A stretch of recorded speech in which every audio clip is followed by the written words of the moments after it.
Fala galera, beleza? Sou o professor Elton. Hoje vamos finalizar aí o plano de estudo tutorado segundo ano do ensino médio. É o PET volume 7, que continua com o eixo temático Geometria e Medidas, o tema Geometria Métrica de Posição e vamos trabalhar em especial com pirâmides e cones. Se você ainda não é inscrito no canal, se inscreva, aproveita e deixa o seu like aí no vídeo e, se possível, compartilhe ele com seus colegas. Então, atividade número 1. Leia no quadro a seguir como 4 estudantes classificaram como verdadeiras ou falsas as afirmativas 1 e 2. Afirmativa 1. No cone circular reto, a altura é menor que a geratriz. Então tá aqui, ó. A altura é a menor distância entre o vértice e a base. Então essa é a altura. Já a geratriz é a distância do vértice até a circunferência da base. Logo, a altura é menor que a geratriz. E aqui ele falou, a altura é menor que a geratriz. Então essa é a sentença verdadeira. Então quem acertou aqui foi a Betânia e a Dirce. 2. Se a base de uma pirâmide é um hexágono, então ela tem 6 faces laterais. Sim, né? Se a base é um hexágono, a base tem 6 lados. E de cada lado vai subir um triângulo lateral. Então ela tem 6 faces laterais. Então essa afirmativa ela é verdadeira. Quem acertou foi a Betânia e o Carlos. Então quem acertou as duas, no caso, foi a Betânia. Atividade número 2. Sobre os poliedros são feitas as seguintes afirmativas. 1. Em qualquer pirâmide, o número de vértices da base é igual ao número de arestas laterais. Bom, qualquer pirâmide, o número de vértices da base é igual ao número de arestas laterais. Olha só, essa pirâmide eu tenho 1, 2, 3, 4, 5, 6 vértices na base. E de cada vértice sobe uma aresta lateral, então é verdade. Aqui é a mesma coisa, na base eu tenho 4 vértices e de cada vértice sobe uma aresta lateral. Então a afirmativa 1 eu vou considerar ela como verdadeira. 2. Em qualquer pirâmide, o número de arestas da base é igual ao número de faces laterais. Bom, aqui a base tem 6 lados, 6 arestas. E nós temos 6 faces laterais. Aqui é a mesma coisa. A base tem 4 arestas e nós temos 4 faces laterais. Então também é verdade, isso vai acontecer. Terceiro, a altura de um cone circular reto é sempre maior que a geratriz. Bom, a altura é esse cara que está aqui. E a geratriz é a distância do vértice até a circunferência da base.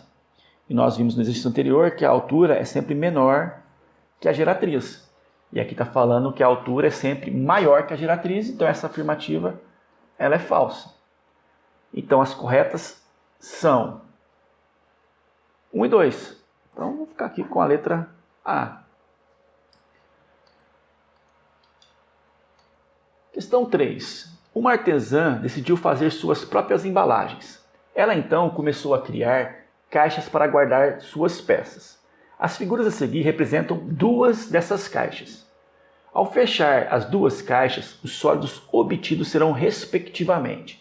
Bom, na hora que eu fechar esse sólido aqui, eu vou encontrar uma pirâmide de base quadrada. Eu tenho um quadradinho ali no meio, tem um quadradinho aqui no meio, então eu vou formar uma pirâmide de base quadrada. Então, tronco de pirâmide? Não, descarta. Prisma? Não, descarta. Pirâmide triangular? Não, descarta. Pirâmide triangular? Não, descarta. Pirâmide quadrangular? Sim. E a outra só pode ser um prisma. Letra E. A outra seria uma caixinha de base triangular. Montagem seria mais ou menos assim, para a gente ter uma ideia. Tá aí. Seria o nosso prisma de base triangular. Questão número 4, uma questãozinha do Enem. Existe uma incrível e fascinante quantidade de relações geométricas entre formas poliédricas, responsáveis por inúmeras estruturas na natureza. Lembrando os poliedros de Platão, vejam que interessante a correspondência entre as formas de algum desses poliedros. O dodecaedro possui 12 faces e 20 vértices, enquanto o icosaedro possui 20 faces e 12 vértices. Além disso, ambos possuem 30 arestas.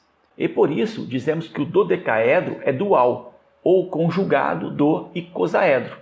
E, analogamente, o icosaedro é dual do dodecaedro. Com base nessas observações, podemos afirmar que, dentre os poliedros abaixo, o único que é dual ao cubo é o... Bom, vamos entender a relação que foi estabelecida aqui. Olha só, ele fala que o dodecaedro tem 12 faces, 20 vértices. E o icosaedro, 20 faces e 12 vértices. Acabou sendo invertido. Então, vamos colocar aqui, ó, só para a gente poder entender. Dodecaedro, ele tem, então, 12 faces, 20 vértices. O icosaedro, ele tem 20 faces e 12 vértices. Fica invertido aqui. E todos os dois possuem 30 arestas, como o exercício mesmo trouxe para a gente. Está aqui, ambos possuem 30 arestas. E agora ele fala a respeito do cubo. Vamos lá? Bom, cubo. O cubo tem quantas faces? 6. Quantos vértices? 8. Quantas arestas? 12. Não acreditou? É só contar. Está aqui, ó. Está aí o meu cubinho. Beleza? Agora, a figura, que é o duo do cubo, ela vai ter que ter o quê? Ela vai ter que ter quantas faces?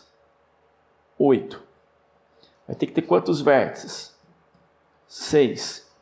E vai ter também 12 arestas. Bom, qual é o poliedro que possui 8 faces? É o octaedro, que é a nossa resposta. Então, é o item A. Questão 5, mais uma questãozinha do Enem. Uma cozinheira especialista em fazer bolos utiliza uma forma no formato representado na figura. Então está aí a forma de bolo. Nela identifica-se a representação de duas figuras geométricas tridimensionais. Essas figuras são. Então, quais figuras nós temos aqui? Então, na cor vermelha, eu vou destacar essa figura aqui, que é um pedaço do cone, né? Essa parte dele aqui, ó, é um tronco de cone. Então, a vermelha é um tronco de cone. E a outra, que seria aqui no formato azul, ela vai ser o quê? Ela é um outro tronco de cone, só que está para baixo, né? De cabeça para baixo, vamos dizer assim. Então, nós temos ali 2 troncos de cone. Então, ficou a alternativa letra D. Daria para completar, olha só. Pronto, o azul virou um cone. E o vermelho agora, tá aí, também virou um cone. Então, de fato, nós temos 2 pedaços de cone, então 2 troncos de cone. Questão número 6, mais uma questãozinha aí do Enem. Um sinalizador de trânsito tem o formato de um cone circular reto. O sinalizador precisa ser revestido externamente com adesivo fluorescente, desde sua base até a metade de sua altura. Para a sinalização noturna, o responsável pela colocação do adesivo precisa fazer o corte do material de maneira que a forma do adesivo corresponda exatamente à parte da superfície lateral a ser revestida. Qual deverá ser a forma do adesivo? Bom, eu já destaquei aqui um desenho embaixo, pensando no que ele pediu. Nós queremos colocar o adesivo desde a sua base até a metade da sua altura. Ou seja, a gente não vai adesivar o cone inteiro. A gente vai adesivar da base até a metade. Ou seja, nós vamos adesivar um tronco de cone. Se fosse um cone inteiro, a resposta seria a letra D. Né? Isso aqui seria o cone desmontado. Mas nós queremos apenas a metade, que seria essa ideia. Então a parte lateral, ela não vai até aqui em cima, né? Ela para na metade, então a gente consegue associar a letra E. Beleza? Então a resposta aqui é a planificação de um cone, que seria a letra D, mas a gente quer apenas a metade. Então pega apenas a parte de baixo, associando então a letra E. A questão número 7, eu tenho ela aqui no canal, o link vai estar aqui acima ou no final do vídeo, tá? Então, vamos comentar aqui a última questão, a questão 8, e na sequência eu disponibilizo o link da questão número 7. Observe a tabela abaixo, em que a primeira coluna apresenta as denominações e respectivas classificações de alguns sólidos geométricos. E a segunda, possíveis planificações das superfícies desses sólidos. E em seguida, associe adequadamente a segunda coluna de acordo com a primeira. Então vamos lá. Prisma triangular regular. Prisma triangular. Primeiro, eu tenho que achar um triângulo, né? Aqui não tem triângulo, aqui também não, aqui não. Bom, os dois aqui tem triângulo, bacana. Bom, mas a gente quer um prisma triangular. Então, eu tenho que ter a base inferior igual à base superior. Tem que ter duas bases triangulares. Aqui tem 4. Então, não vai dar ROC, né? Não vai dar certo. Então, esse aqui é o prisma triangular regular. Então, esse aqui é o 1. Montado, ele ficaria assim.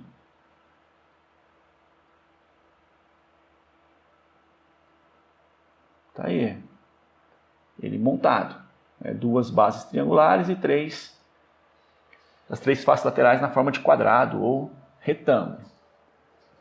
2. Um prisma quadrangular oblíquo. Prisma quadrangular oblíquo. Ficou na dúvida? Pula, a gente pode ir para o próximo. Olha só. Cilindro circular. Bom, cilindro é fácil. Para montar um cilindro tem que ter 2 círculos e um retângulo. Então esse aqui é o meu item 3. Montando, eu tenho a base superior, tenho a base inferior e a parte lateral é formada pelo retângulo. Então ali é o item 3. O que mais? Pirâmide triangular regular. Bom, a pirâmide triangular regular seria essa aqui, olha só. A base é um triângulo e tem 3 triângulos laterais. Ou seja, eu tenho que ter 4 triângulos, que é o que acontece aqui. Então esse aqui é o item 4. Tronco de cone circular reto. Bom, o tronco de cone, só para a gente relembrar, é um pedaço do cone, né? A gente começa a subir no cone, só que a gente para em um determinado momento. Esse aqui seria o tronco de cone. A gente não completa o cone. Então eu tenho 2 círculos de tamanhos diferentes e uma parte lateral, que é o que acontece aqui. 2 círculos de tamanho diferente e uma parte lateral. Então esse aqui é o tronco de cone circular. Esse é o item 5. Então, o prisma quadrangular oblíquo só pode ser esse, que é o meu item 2. Como que ficou a sequência? 3, 5, 2. Bom, 3, 5, 2, 3, 5, 2 está certo. Depois, 1 e 4. Então, fica com a alternativa letra C. Aqui já deve estar aparecendo, né, o link para vocês verificarem a questão número 7. Assim, a gente encerra o PET volume 7. Qualquer dúvida, deixa aí nos comentários e até a próxima.